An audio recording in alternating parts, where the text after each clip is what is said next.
안녕하세요. 안녕하세요. 안녕하세요. 이원재입니다. 저녁에 집에 들어가는데요. 아파트 담벼락에 재활용 쓰레기 모아놓는 데가 있어요. 거기서 아파트 경비원 아저씨가 쓰레기 분리수거를 하고 계시더라고요. 추운데 고생하시니까 따뜻한 말 한마디 건네드리고 인사드리고 지나쳐서 집에 들어가려고 하고 있었습니다. 근데 갑자기 이런 생각이 들었어요. 경비원은 뭐 하는 사람이지? 경비원은 뭐 하는 사람이죠? 경비원이잖아요. 도둑 들어오지 못하게 집을 지키는 분, 강도가 들어오면 막아줘야 되는 분. 경비원이 하는 노동은 그런 것이라고 경비원이란 말 안에 들어있어요. 근데 왜 경비원 아저씨는 분리수거를 하고 있는 거죠? 왜 그럴까요? 이 의문을 가지고 제가 주변에 있는 전문가들하고 한번 모임을 만들어서 경비원 문제를 연구를 한 적이 있습니다. 저는 우리 사회에 어떤 문제가 있는지 찾아보고 그걸 어떻게 하면 해결할 수 있을까 고민을 하는 것을 직업으로 하고 있는 사람인데요. 솔루션 디자이너, 싱크탱크에서 일을 합니다. 근데 우리가 경비원에 대해서 연구를 하다가 발견한 게 있어요. 여러분들 경비원, 아파트 경비원, 서울시에 있는 아파트 경비원들이 실제 경비 업무에 쏟는 시간이 일하는 시간의 몇 %를 차지할 것 같으세요? 8%요? 굉장히 숫자를 정밀하게 맞춰주셨는데 좀 과장됐다. 조금 더 올려야 되는데요. 30% 가깝습니다. 그 사이인데요. 20%. 5시간을 일하신다면 그 중에서 1시간을 경비 업무에 투입을 하세요. 나머지 시간엔 뭐 하실까요? 쓰레기 분리수거 16%. 택배 관리하는 일이 20%입니다. 그리고 주변 청소도 하시고요. 뭐 이런 다른 다양한 일들을 하시더라고요. 경비원인데 왜 경비가 주 업무가 아닌 사람이 되었을까요? 이거 옛날부터 그랬을까요? 아니죠. 무인경비 시스템이 들어와서 옛날엔 그냥 쓱 들어가면 됐던 아파트 대문이 잠기고 코드를 입력하거나 키카드를 대야 들어갈 수 있게 됐죠. 경비원의 업무 중에서 경비가 줄어들었습니다. 그리고 반대로 인터넷이 발달해서 전자상거래가 늘어났죠. 택배가 막 쏟아져 들어오죠. 택배 업무가 늘어났습니다. 이렇게 일이 바뀌고 있는 거죠. 지금 하시고 계신 일들은 영원할까요? 아니죠.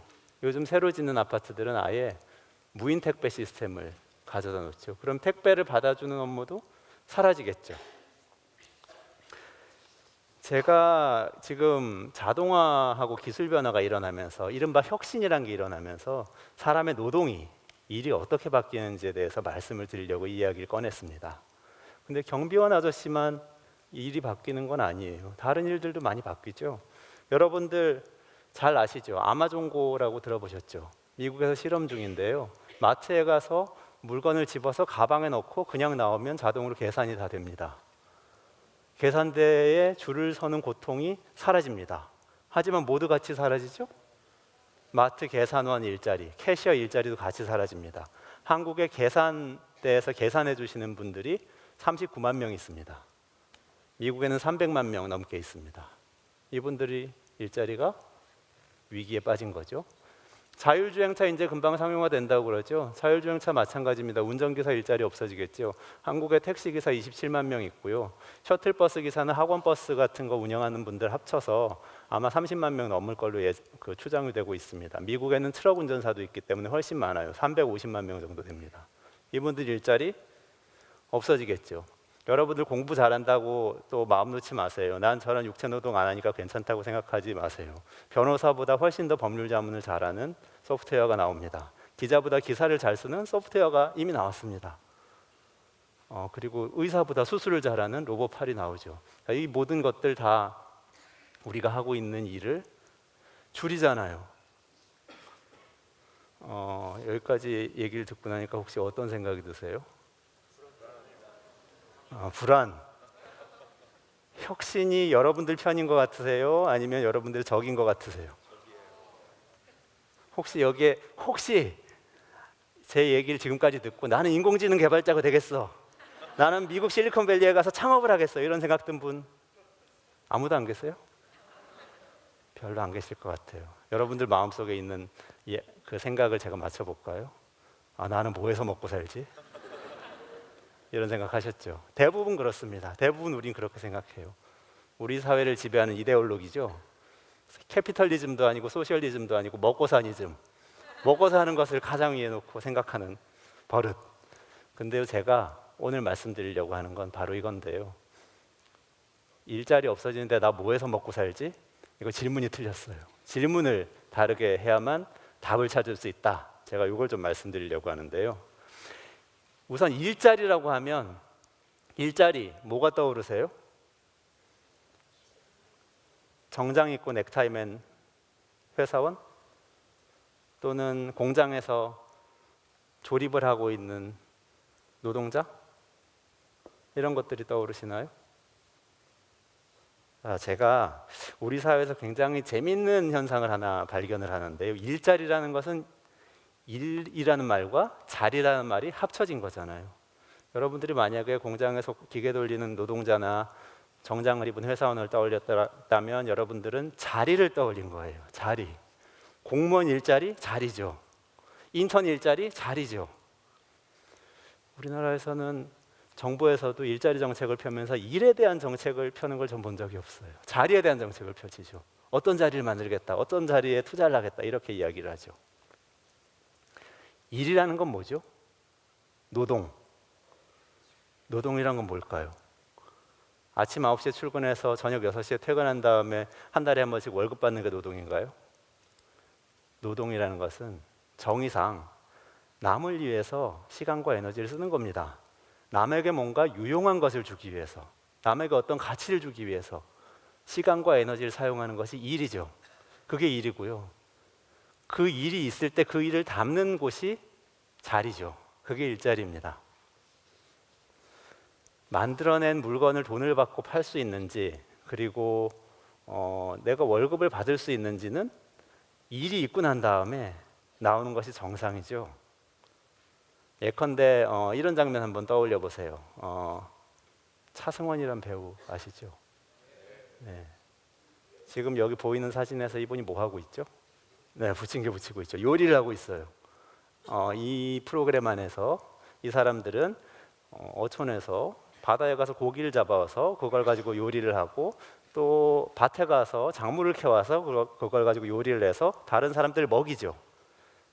여기서 이 배우가 하고 있는 일은 일이죠. 분명히 무언가 유용한 것을 생산하고 있어요. 다른 사람들에게 가치 있는 것을 주고 있어요. 만들어내서, 없던 걸 만들어내서. 근데 여기서 이 세팅 안에서 이 사람은 단 한 푼도 돈을 벌진 않죠. 그냥 먹이고 있잖아요. 우리 주변에 이런 일 굉장히 많죠. 어떤 것이 있죠? 엄마가 하는 일.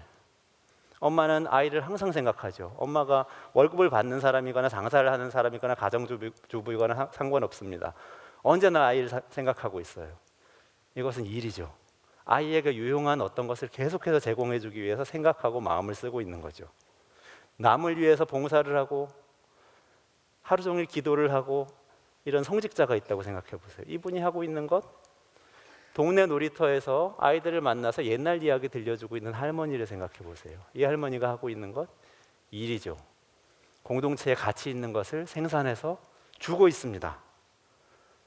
여러분들 그 4차 산업혁명, 기술혁신 이런 이야기를 할 때요, 일자리에 대해서 질문을 할 때 꼭 이걸 명심을 해주시면 좋을 것 같아요.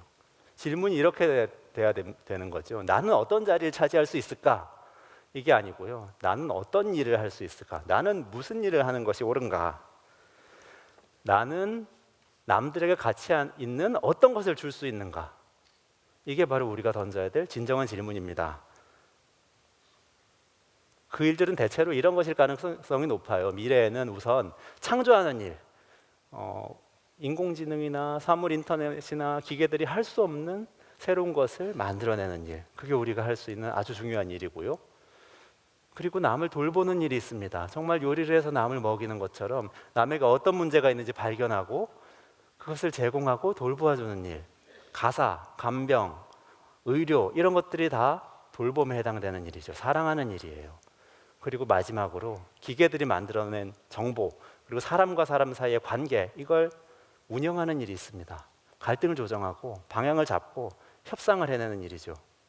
이게 경영하는 일이죠. 이것들이 아마 미래의 일이 될 겁니다. 그럼 질문을 이렇게 바꿔보세요. 나는 다른 사람들을 위해서 무엇을 줄 수 있는가? 나는 환경과 세계를 위해서 어떤 일을 하려고 하는가? 나는 우리 사회에서 어떤 가치가 있는가? 이렇게 질문을 하면 일에 대한 질문이 훨씬 더 편안하고 단순해질 겁니다. 예컨대 이렇게 생각해 보시죠. 아까 제가 아마존고 얘기를 했는데요. 아마존고가 완전히 확산이 되어서 계산대에서 일하는 분들이 더 이상 필요가 없게 됐다. 이렇게 생각해 보세요. 하지만 그분들이 정말 가치가 없을까요? 그분들이 가지고 있는 이 가게 안에 있는 물건들에 대한 정보, 이분들이 가지고 있는 이 가격들에 대한 감각, 이것들 필요가 없는 일일까요? 얼마든지 저는 쇼핑 컨설턴트가 될 수 있을 것 같아요. 자율주행차가 일반화되면 사람이 차 안에는 필요가 없을까요? 노약자도 있을 수 있고요, 장애인도 있을 수 있고요, 어린아이도 있을 수 있고요. 차를 타는 사람들은 아주 많습니다. 이분들의 안전을 지켜주는 안전지킴이, 안전 전문가가 될 수 있겠죠. 이런 것들이 남에게 필요한 일을 찾아내는 과정이 되겠죠. 그래서 저는 이렇게 제안해 드릴게요. 지금부터 우리가 기술 혁신과 함께 어떤 일이 벌어질까 생각하면서 질문을 던질 때 한 가지 질문만 한번 던져보죠. 나는 남을 위해서 뭘 할 수 있나? 이웃을 위해서 뭘 할 수 있나? 이 질문만 한번 남겨놓으면 좋겠습니다. 이렇게 얘기하면 너무 비현실적인 이야기 한다고 생각하시는 분들이 저기 계신 것 같아요. 저기도 계시고 여기도 계신 것 같은데요. 이미 이런 일을 하고 있는 사람들이 있고 조직들이 있습니다. 그게 어떤 곳이냐면요. 예를 들면 우리가 사회적 기업이라고 부르는 조직들이 있습니다. 사회적 기업이라고 부르는 조직들은 기업인데 물건을 생산하는데 사회 문제를 해결하기 위해서 물건을 생산합니다. 그래서 일부러 장애인이나 노인들을 고용을 해서 그분들이 일을 하도록 하기도 하고요. 물건을 팔아서 벌어들인 돈을 사회 문제 해결하는데 다시 재투자하기도 합니다. 협동조합이라는 곳들도 있죠. 경쟁이 아니고 협동을 위해서 물건을 생산하고 판매하고 거기 소속된 사람들이 1인 1표 민주적인 원리에 의해서 이 경영에 참여할 수 있도록 하는 곳이죠. 비영리 시민단체들이 있죠. 이것들은 원래 생겨날 때부터 우리 사회에 어떤 문제가 있는지를 정의하고 그것을 해결하기 위해서 솔루션을 찾아내서 던지고 그걸 실천하는 것을 업으로 삼고 있죠. 그걸 일로 가지고 있는 것들이죠. 이런 분들을 우리 사회혁신가들이라고 부르기도 합니다. 그래도 비현실적이라고 생각하는 분들이 계실지도 몰라서 제가 아파트 경비원에 대한 이야기를 한번 더 드리고 싶은데요. 서울 석관동에 두산아파트라고 있습니다. 그 두산아파트에서 모든 아파트에서 경비원들과 관련해서 벌어진 똑같은 일이 벌어졌습니다. 업무는 줄어들고요. 그리고 주민들은 돈을 쓰기 싫어해요. 그러면서 주변 아파트들에서는 경비원들을 한 명 한 명 해고를 하기 시작했습니다. 그런데 이 아파트 주민들이 동대표가 아주 용기 있는 분이 나서서 한 이야기를 믿었습니다. 그건 뭐냐면 우리 경비원 아저씨들하고 같이 살 수 있다. 우리 아파트가 오히려 이분들의 고용을 유지해 줌으로써 더 풍요로워지고 따뜻해질 수 있다. 이렇게 이야기를 했어요. 그래서 주민들이 그걸 믿고 따라가 봤습니다. 그랬더니 어떤 일이 벌어졌냐? 경비원 아저씨가 칼을 갈기 시작했습니다. 남을 해치기 위해서가 아니고요. 부엌칼을 갈아들이기 시작했어요. 옛날에는 칼 가는 사람들이 막 다니면서 칼 갈아요 하고 외치면서 집에 있는 칼을 갈아주고 그랬었거든요. 그 서비스가 지금 사라졌는데요. 그 부분이 비어 있다는 것을 경비원 아저씨가 찾아낸 거예요. 어떻게 찾아냈냐? 일이 없으니까, 여유가 있으니까 주민들을 만나서 이야기를 듣다 보니까 그게 항상 이 주민들의 고민이라는 걸 알게 된 거죠. 그래서 칼을 갈아드리는 서비스를 시작했습니다. 이제는 경비원이 아니죠. 이제 아파트 공동체에 도우미가 된 거죠. 생활 컨설턴트가 된 거예요. 뭐든지 다 해드립니다. 이렇게 사람들은 여유가 있으면 남을 어떻게 도울지를 찾아내고 정의하고 실행할 수 있고요. 그렇게 해서 만들어지는 것이 새로운 일자리들인 거죠. 그게 바로 우리가 지금부터 생각해 봐야 될 과제인데요. 이게 잘 되려면 여러분들이 기억해야 될 일이 있어요. 자, 이제 모두가 알게 됐죠. 우리 모두 인공지능을 개발하는 사람들만 혁신가가 아니고, 물론 그분들도 뛰어난 혁신가입니다. 그리고 소프트웨어 개발자, 실리콘밸리에서 창업하는 창업가들, 이런 분들만 혁신가, 물론 혁신가지만 이런 분들만이 혁신가는 아니라는 걸 알게 됐어요. 나는 다른 사람을 위해서 무슨 일을 할 수 있는지 새로운 방법으로 새롭게 고안해내고 실천하는 사람들 다 혁신가인 거죠. 그런데 한 가지 기억해야 될 게 있는데요.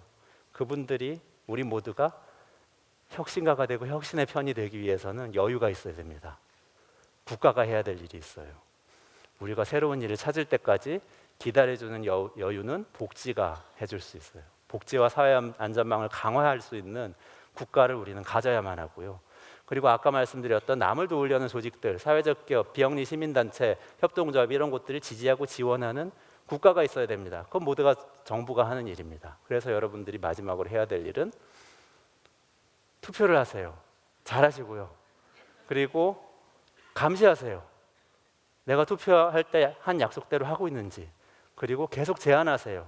우린 이런 여유가 필요하다. 우리에겐 이런 복지가 필요하다. 우린 새로운 일을 찾기 위해서 숨 쉴 수 있는 여유가 필요하다. 우린 잘할 수 있다. 그러면서 이웃을 위해서, 환경을 위해서 내가 할 수 있는 일을 고민하고 실천하는 그런 사람들이 되면 우리 4차 산업혁명의 혁신가가 되고 모두가 혁신의 편이 될 수 있다고 저는 생각합니다.